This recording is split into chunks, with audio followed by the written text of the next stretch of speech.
Does anybody else have the theme song from the James Bond movie Octopussy playing in their head? Or better yet, the version sung by Mark Wahlberg in the movie Ted? Because we just set an all-time high, baby. This podcast is for information and entertainment purposes only. Nothing on this podcast should be construed as financial advice. All views expressed on this podcast are solely the opinions of the host and or any guests that we might have from time to time. Nothing on this podcast should be construed as a specific inducement to make a particular investment or to follow a particular investing strategy.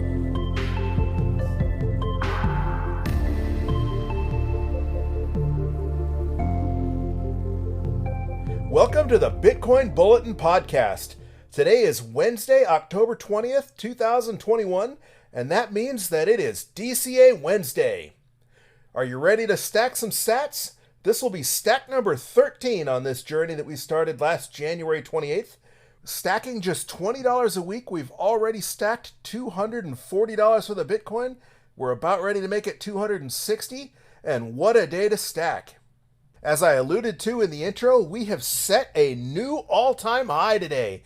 Depending where you look, we either hit $66,999 according to Coinbase or $66,950 according to Clark Moody's dashboard. The beauty about dollar cost averaging is that while we're buying the all-time high, we've also picked up a few dips along the way. And those are sure paying off today. Before we get too far ahead of ourselves, what is dollar cost averaging, you might ask? Well, dollar cost averaging, or DCA, is commonly understood to be an investment strategy where you invest your money in equal portions at regular intervals regardless of price. We chose $20 and we chose Wednesdays. And each Wednesday we've stacked $20 regardless of price. And doing so has acquired us 506,675 Satoshis, worth a total of $334.25, which is not too shabby considering we only invested $240. And while it's easy to look like a genius during a bull run, that is a 39% return, which is certainly a lot better than most other investments out there that you could have made in that same time period. Of course, the best time to purchase Bitcoin would have been back in 2010, but as they say, the second best time is right now. The reason we started this podcast is because almost every day on Twitter, on the Bitcoin subreddits, you'll see somebody chime in and say, hey, am I too late? Or, hey, I've only got $100. Is that too little? Have I missed the boat? And the answer, obviously, is no. Again, not financial advice. But, for example, just yesterday, there was somebody saying that they could only afford $50 a week, and they didn't feel like that was going to be enough to make a difference, that it would be wasting their time to invest it. While many people pointed out that they should just DCA, we've taken that one step further and created a podcast where I'm actually trying out the theory of dollar cost averaging so that you can follow along. And again, this is for information purposes only, but do your own research. Obviously, don't invest any money you can't afford to lose. Certainly don't invest any money that you're going to need right now or right away to pay your bills, to buy food, etc. But as they say, you do you. You pick an amount that you feel comfortable with and invest on a schedule that you feel comfortable with. And hopefully this podcast will be useful for you. I think we've already been able to show that just by investing $20 a week, we've already been able to save up more than the average family lives on in a month or more in many countries, particularly in South America and places such as El Salvador. But again, do your own research and you pick an amount that you feel comfortable with. For many people, $20 is not a whole lot of money. For other people, it's a lot of money. So, if you are the sort of person that can afford to invest $1,000 a week, imagine where you'd be right now. And then again, if you're the sort of person where $20 a week is a lot of money, then you're certainly feeling really happy about your investment. Again, as they say, time in the markets beats timing the markets every time it's tried. With that said, let's get right to it. As usual, we're going to make our stack using the Cash App. Of course, if you don't already have the Cash App, there is a referral link in the notes below. And if you click on that link and use our referral code, you'll get $5 free just for signing up. And we'll get $5 as well, which will help us out. But again, use whatever app you want. We're going to go ahead and use Cash App. And as I've stated in every episode so far, the reason we chose the Cash App is because it's easy. It has relatively low fees. It's not the cheapest way to buy Bitcoin, but it certainly isn't the most expensive. One of the things that we take into account is that even though they charge about a 2.25% fee for stacking, they do not charge a fee to withdraw to your hardware wallet as long as you follow their terms and conditions. And so sometimes, particularly when the transactions, when the mempool is full and transaction fees go up, what you save in mining fees can make up for that 2.5%, or at least make the difference between that 2.25% that is and whatever percentage you'd be paying on a cheaper platform. So we're going to open up our Cash App. And again, I don't normally keep any money on the Cash App, but I do have a debit card linked to it, so I can add $20 pretty much instantly.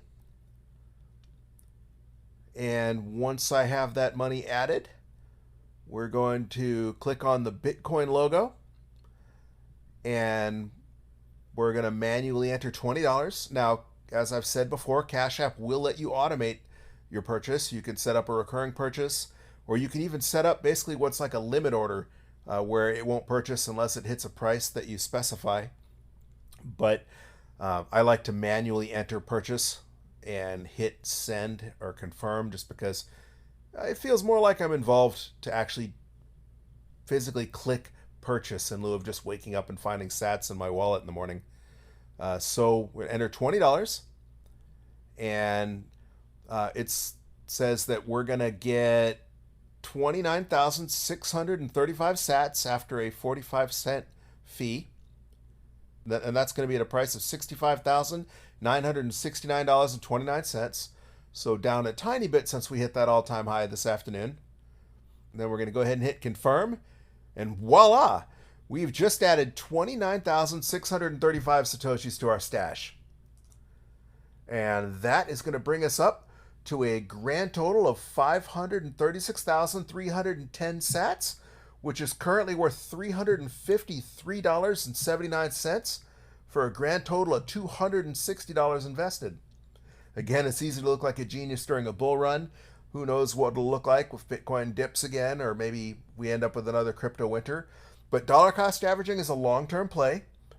You need to stack those sats and hold on for at least 4 years, if not more like 10 years. If you believe in Bitcoin the way I believe in Bitcoin, I don't ever intend to sell those Satoshis. But certainly we're not looking to make a quick buck, definitely not at $20 a week. Although if Bitcoin does make it to $1 million one day, that would be $5,363.10 worth of Bitcoin. And that ain't too shabby for a $260 investment. So what is your favorite all-time high meme? Let us know in the comments, or hit us up at bitcoinbulletin@protonmail.com, or of course on Twitter at BTC Bulletin Pod.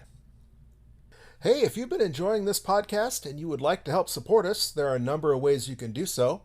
Obviously, as we mentioned, if you do have the ability to tip on Twitter and you're not already, you can follow us, and we're at BTC Bulletin Pod on Twitter.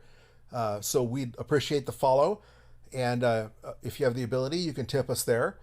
Also, if you don't have the Cash App already and you would like to use the Cash App to add to your stack, there is a referral link in the show notes. And if you sign up for Cash App and follow their terms and conditions, but if you do so by clicking on that referral link in the show notes, you'll get $5 free, and we'll get $5 free as well just for you signing up. Another way is I've written several books, but the one that is most relevant to this podcast is Understanding Bitcoin for Noobs, and it's available at both Amazon.com and BarnesandNoble.com, and obviously by purchasing any of my books, that will help support the podcast. You can also support us directly through Anchor.com, and there's a support link in the show notes. And last but not least, we also include a Base32 Bitcoin address in the show notes where you can send us Bitcoin directly if you choose to do so. And if you'd like to contact me or give us any suggestions on what you'd like about the show or what you don't like about the show, again, we're at BTC Bulletin Pod on Twitter. And you can also contact me via email at bitcoinbulletin@protonmail.com. All right, that's going to do it for this episode of Bitcoin Bulletin Podcast, DCA Wednesday edition. As usual, thank you for listening, and keep stacking those sats, you sexy sat stackers.